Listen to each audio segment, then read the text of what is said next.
What's going on, my fellow A-Plusers? It is I, your host as always, Adam Perez. We're back once again with a brand new review as Naomi has in fact returned, and we're here to go ahead and give you guys our review and breakdown for episode number 5. We did have ourselves a little bit of a hiatus, maybe like 2 weeks or so from our last episode of Naomi, and I'm thoroughly thrilled to certainly see it back once again. I mean, don't get me wrong, it was great to definitely have a breather, less content, and work on my list to do here for the YouTube channel. So I was definitely thankful for the little bit of a break, but I'm ready to go ahead and dive back into this particular series and certainly see how it unfolds. As while this particular episode, again, I think maybe one of the complaints that maybe some people have is maybe the lack of superheroing that's certainly taking place in here. I mean, the narrative for Naomi has been very much character and storyline driven and mystery driven, and it feels as though very much like even in this episode, we've got ourselves yet another Scooby-Doo gang sort of mystery that definitely needs to be solved by the end of this episode. And I will be kind of curious to see exactly how it fits into the whole Naomi scheme in regards to her history and why she's here, right? The discovery of the Dilustel over on the campgrounds, if you will, in the underground bunker that was revealed. While they have in fact found the Dilustel, the fact that there was also alien inscription on the inside of the containers and the briefcases and stuff clearly tell me that this is either from another planet or the aliens wound up finding it and now they're harboring it certainly for themselves. But the plot and the mystery certainly at least thickens when it comes to Naomi. But again, a very much sort of focus in regards to character and storyline and mystery here once again this week. And you know what? Perfectly, I'm okay with it. I'm perfectly okay with it. I know some people will probably complain, but I kind of love the pacing that we're seeing here so far. My biggest thing would be, you know, if they are going to be focusing on all of this as of right now, the end of this series should be pretty full of heroine. At least I'm certainly hoping so in regards to special effects, seeing super powers utilized a little bit more, maybe even seeing some actual aliens, if you will, seeing exactly how well the special effects will definitely sort of hold up. I don't know exactly what the budget is for this season, but the series has definitely looked good. I am just wondering if they're really holding off on most of the budget for towards the end of the season and maybe the climax, so it's something pretty epic. But I'll certainly keep my fingers crossed as the season progresses. When it comes to this week's episode, I thought they actually handled it relatively well. There were some things in here that I liked, some things that probably could have been better, like for instance how the overall campground story fits into Naomi's past. I wish they had explored that a little bit more. There were elements in it where it almost felt like that story didn't really lead to too much of anything, with the exception of maybe just giving our characters an adventure to kind of go on, but not really answering any questions that were certainly found, right? Like, what happened to Belinda? Where did she go? The scientist, right? Granted, this does introduce at least the Dilustel, further alien inscription, but as far as why it affects humans and doesn't affect aliens, none of that was certainly resolved either. The fact that there was another alien in Counselor Jeff that was harboring this particular secret, if you will, also. How does he play into the bigger role of things, right? So a lot of unanswered questions for a mystery that really took up majority of the episode. So if there was any downside to this week's episode, that would probably be it. And for me, at least, just taking me down nostalgia road, at least when it comes to the camping aspect of things. I feel like I've been camping at least like with like either big groups of people for school or like summer camp, maybe like 3 times in my life. I remember being a younger kid going to summer school for maybe like 2 weeks. I think my parents like shipped me off, if you will. I absolutely hated it as a young kid, honestly. I was not the most sociable, if you will, kind of growing up. I was actually rather shy. I couldn't swim, so the idea of going off to camp, I kind of felt pretty excluded from a lot of activities, just based off of the fact of me being shy and pretty antisocial. So I even remember the halfway point, parents coming to the campgrounds to visit their kids and me like pleading for my parents, like, just take me home. Can you just take me home right now? And they would not. They let me stay there for like another week. And it was just, I was not a big fan of the experience. But as I got older, I remember from senior year to college, I ended up actually going to another camp over the summertime. It was more like a Christian university sort of camp. That actually wasn't too bad. I actually really enjoyed myself there. And then I want to say there was like another third experience of camping that I went on. I remember, was it junior year going into senior year? A select group of my classmates and myself were picked to be peer ministers for our senior year to kind of help in the incoming freshman kids get acclimated to, their freshman year in high school. Is always a big challenge for many.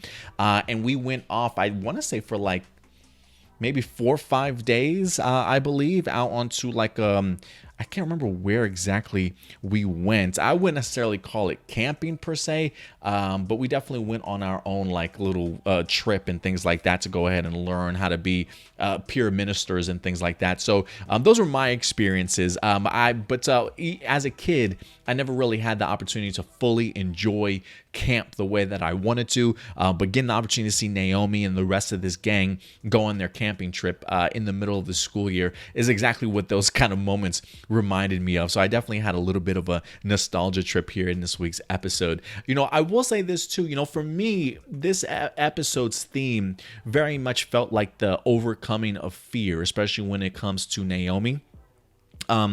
She's clearly starting her meditation in here, right? With Dee, some of the lessons that she clearly learned: identify, acknowledge, and release. The idea of either fighting your fear or facing your fear, right? And the idea of at least identifying what your fear is, acknowledging the fact that, yeah, you are afraid, but then just sort of releasing that from your body and mind, and pushing forward and pushing through sort of thing is definitely a technique that Naomi certainly used from her time with meditating with Dee. So I'm glad to see that her lessons are at least certainly paying off, but it's not even so much in the idea of being a superhero, right? Or being heroic or putting yourself in terrible positions and trying to overcome them when it comes to the overall bigger picture. It also comes into play in personal life too, right? And for her, the fear comes with her relationship when it comes to Nathan. And I really appreciated the focus on that here this week, considering the last time we saw these two, they were kissing, clearly getting back together. And so this episode does start off with a little bit of a flashback from about 7 months ago,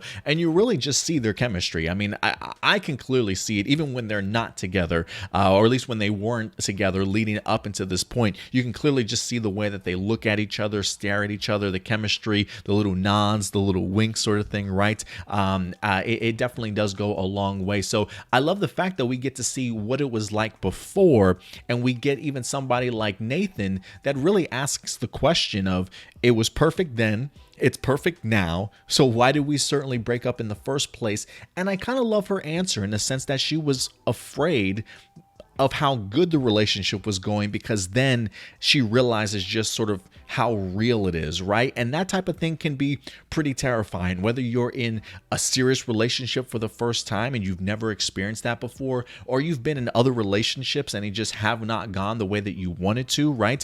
Whether they've gone terribly wrong, you're at fault, they're at fault, whatever the case may be, the idea of really finding something that's real after that can be a very scary thing, in a sense of, I don't want to invest so much time and my emotions and my heart in somebody only for it to certainly get broken later, right? So fear definitely does keep us from truly falling in love the way that we want to, or just keeps us from things of accomplishing things certainly in our lives. And so I love the fact that Naomi understands and recognizes that aspect, that she was just really afraid of really taking that leap. Sometimes there are people in this world that are afraid to be successful, or to afraid to actually get the thing that they feel like they deserve, or maybe they feel like they don't deserve it, right?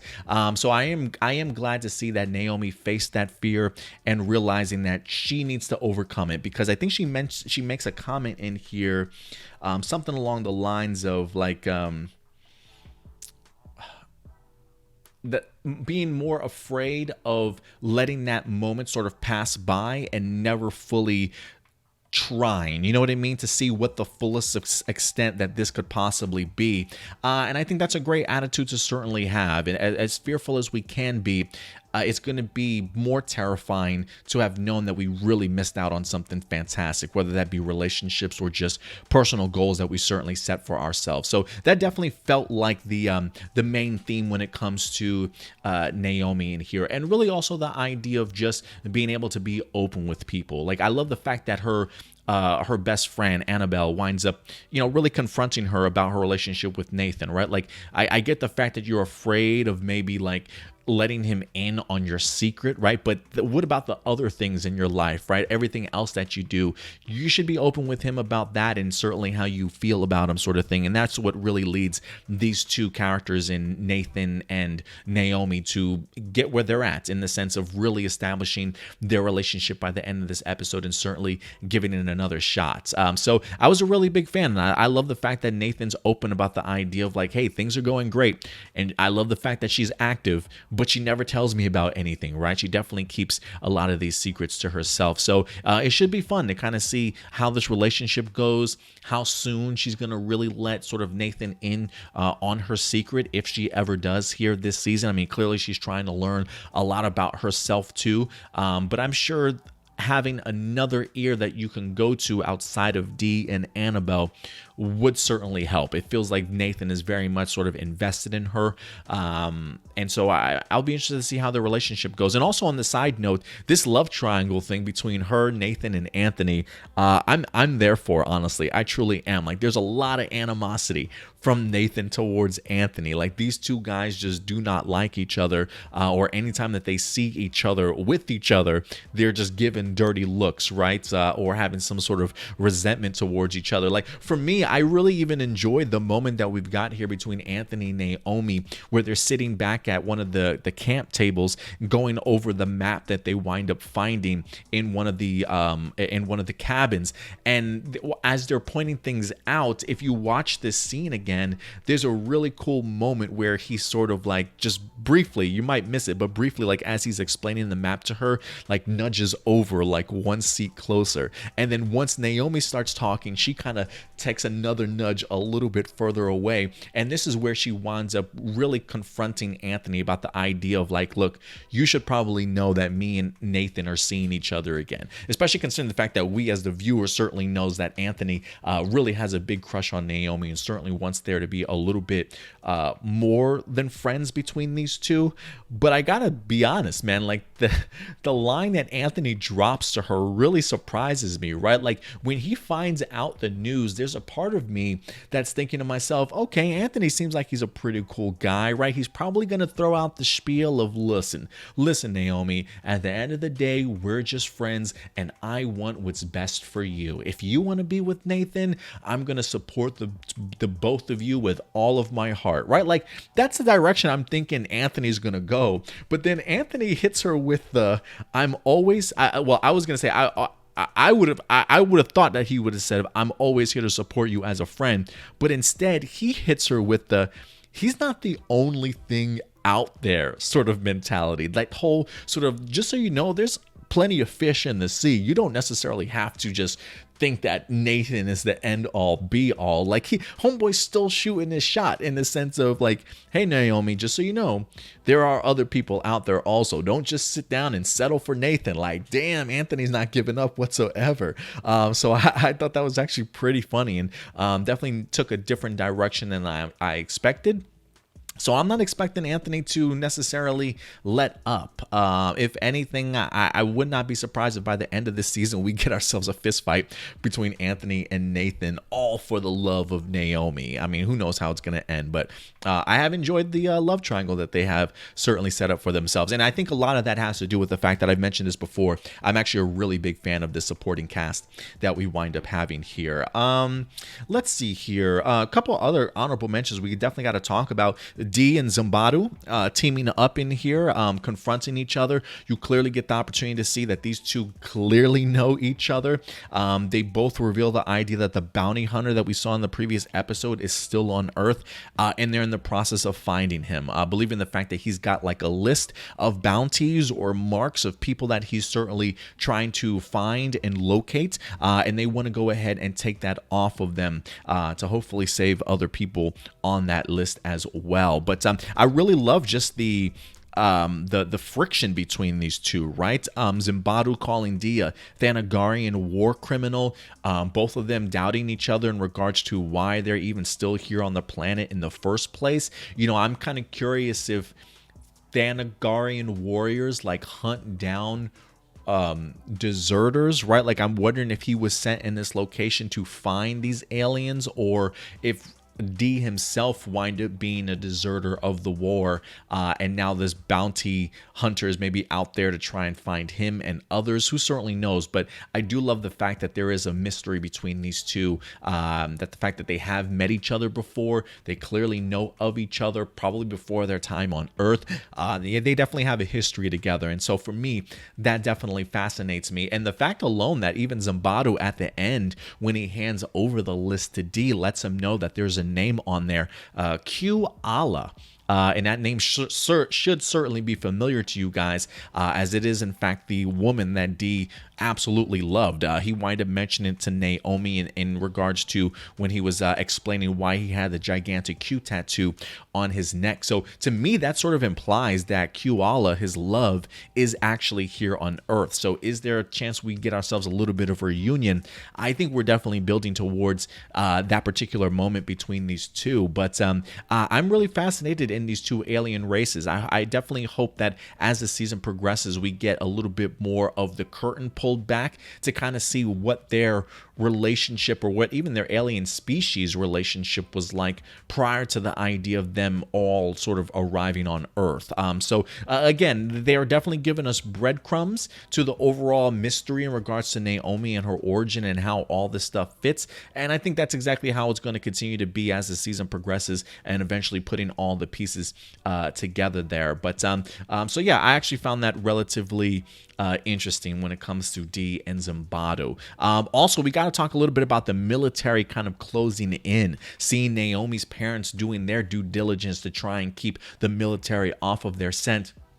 But look, it's the military, right? Like, I immediately knew even before the end of the scene, like, they know something's up with the McDuffies. You know, the fact alone that they wind up bringing in Mr. McDuffie's wife to go ahead and ask her to transcribe some of the hieroglyphs or the, you know, the writings that they're certainly seeing and things like that. Like, it just smelt fishy from the get-go, right? And seeing them do their due diligence to swap out the samples that they wind up getting. I think she winds up letting them know that it, you know, the writings are from an ancient Mesoamerica sort of civilization, right? Trying to really take them off of the track, but they're not having it. They're not having it, as we wind up seeing the general wind up looking at some, I believe it was the footage of them actually going into the science lab. So he definitely knows that they wind up switching things out, or at least doing something to kind of throw them off their scent. So like, anytime you get the military involved is definitely not a good thing. Like the idea of her mom, Mrs. McDuffie, suggesting, or was it, or it might have been the husband, I can't remember, it was one of them, suggesting the idea of like just getting up and going and leaving, right? And in my head, I'm thinking to myself, I don't think you can do that with the military. Like, I'm pretty sure they'll certainly hunt you down. And Mr. McDuffie knew that for a fact. And so that's why they had to come up with the story that they certainly did. So I'll be interested to see what happens with the parents, if the military certainly comes for them. But it feels very much like the secret is out. I don't necessarily know if the military knows how connected the McDuffies are to everything, but maybe they do. And that's one of the reasons why they're questioning them and kind of luring them sort of into traps, right? I mean, the fact alone that I think speaks volumes in the sense that they located Naomi's sort of stone that the parents found her on, and I believe the father in the previous episode said that, you know, he had gone off course to make sure that nobody had located that. He himself even got questioned by his general as to why he veered off course, and the fact alone that the military was curious enough to maybe trace his footsteps and then discover that piece in the same location that he went off course with. Yeah, I think the military is definitely onto something, to certainly say the least. But overall, decent episode. I didn't mind it. The camping stuff was a little bit pointless to me. Why did it affect Anthony the way that it did? The Dilustel sort of thing, right? Making him dizzy, seeing some of the blue luminescence all over the trees and in the grass sort of thing. I'm going to need some answers. I'm definitely going to need some answers for sure. So we'll see what happens in next week's episode. I wish, based off of the fact that there was a 2-week hiatus, I wish Naomi had come back with a more punch you in the face sort of episode, right? But who knows? Maybe that they certainly weren't expecting hiatus, and so we just got whatever the normal episode probably would have been after episode number 4. But we'll see how this season progresses. Overall, though, I'm still pleased with it, and I'm definitely still riding with this show, definitely on board to kind of see how it unfolds. I just hope the payoff is definitely there. Now, look, I'm sure that there are some things that I certainly missed out of this episode. Again, these are just simply my A+ opinions, but if there's anything that you want to tackle, other character moments that happened in here, plot details, or something that really jumped out to you that you want to further and explore and talk about, let your thoughts be known in the live chat or the comment section box below after this particular video winds up streaming. And we'll definitely go ahead and continue the discussion throughout the week until our next review, guys. Also, if you haven't subscribed, hit that subscribe button, guys. If you love our content, hit that big thumbs up. And also, if you want to communicate with us and continue to be a part of our A+ Hero Report family, join our Discord forum community. There is a link in the description box below. If you haven't used Discord, it's relatively easy. It just reminds me, at least personally, of a forum thread, if you will. There's plenty of topics to certainly talk about, not just DC, not just Marvel, but a plethora of topics for us to stay in contact and certainly communicate on all levels outside of our YouTube channel. So feel free to go ahead and join us there as well. But until then, guys, I think that's going to do it for us here, but we'll certainly be back next week. So do me a big favor, take care of yourselves, take care of each other, and keep it A+. I'll talk to you guys later. Bye.